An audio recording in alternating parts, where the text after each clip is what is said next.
Peter Winter'ın haberinde bir yıl önce kimliğini gizleyen bir tanık tarafından Doğu Türkistan'ın Kaşgar bölgesi Yarkent ilçesine çekilmiş ceza kamplarıyla ilgili bazı fotoğraflar ifşa edildi. Çin güvenlik güçlerinin ceza kamplarını sıkı kontrol ve yakından izlediği için yalnızca uzaktan çekilebilen fotoğraflarda barikatlar ve tel örgüyle çevrilen yüksek duvarlar, devasa demir kapılar önünde nöbet tutan silahlı güçler tarafından korunduğu görüntüleniyor. Bilgilere göre Yarkent ilçesine bağlı 29 köyün tamamında en az bir ceza kampı olduğu, her birinde 1000'den fazla tutsak kaldığı ileri sürülüyor. Ayrıca kampta görevli olan memurların özel olarak eğitildiği, esas görevlerinin ise tutsakların zihinlerini boşaltıp Çin Komünist Partisi öğretilerini aşılamak olduğu öne sürülüyor.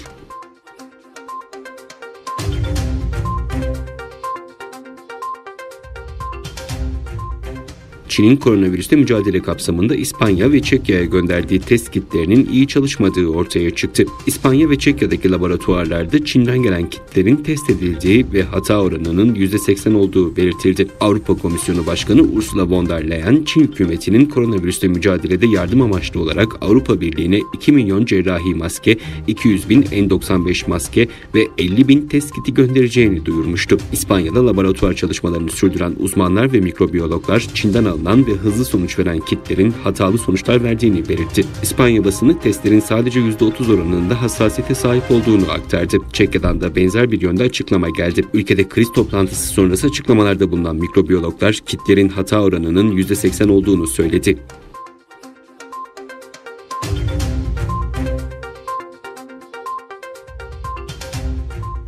Worldometer sitesinde yer alan bilgilere göre ABD 81.946 vaka sayısıyla Çin'i geride bıraktı. ABD ve Çin'den sonra en çok vaka sayısı ise İtalya ve İspanya'da. ABD Başkanı Trump, Beyaz Saray'da COVID-19'da mücadele görev gücü günlük basın toplantısında salgına ilişkin değerlendirmelerde bulundu. Çin Devlet Başkanı Xi Jinping ile telefonda görüşeceğini belirten Trump, ABD'deki koronavirüsü vaka sayılarının Çin'i geçerek dünyada ilk sıraya yerleşmesi için "Bence bu bizim ne kadar çok test yaptığımızı gösteriyor. Koronavirüsle ilgili Çin'deki sayıları bilmiyorsunuz. Eminim Çin'in test yapıp yapmadığını söylemek biraz zor olur" dedi. Bir gazetecinin COVID-19 için neden Çin virüsü demeyi sürdürüyorsunuz sorusuna Trump, "Bence virüsü artık böyle nitelendirmenin zamanı gelmişti" yanıtını verdi.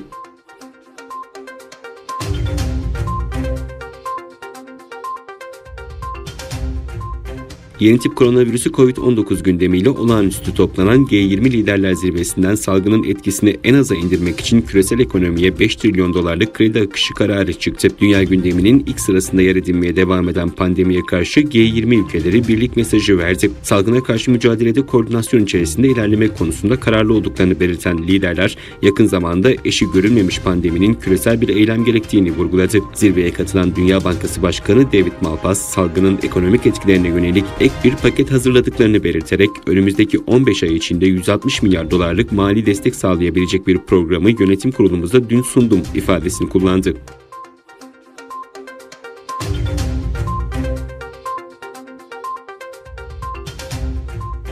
ABD Venezuela Devlet Başkanı Nicolas Maduro hakkında uluslararası uyuşturucu kaçakçılığı suçlamasıyla iddianame hazırlarken Maduro'nun yakalanması veya tutuklanması için bilgi verilmesi karşılığında 15 milyon dolar ödül koydu. ABD Dışişleri Bakanlığı'ndan yapılan yazıda açıklamada ABD Adalet Bakanlığı'nın uluslararası uyuşturucu kaçakçılığında rolleri olduğu gerekçesiyle Venezuela Devlet Başkanı Nicolas Maduro ile Venezuela yönetimindeki bazı kişiler hakkında iddianame hazırladığı bildirildi.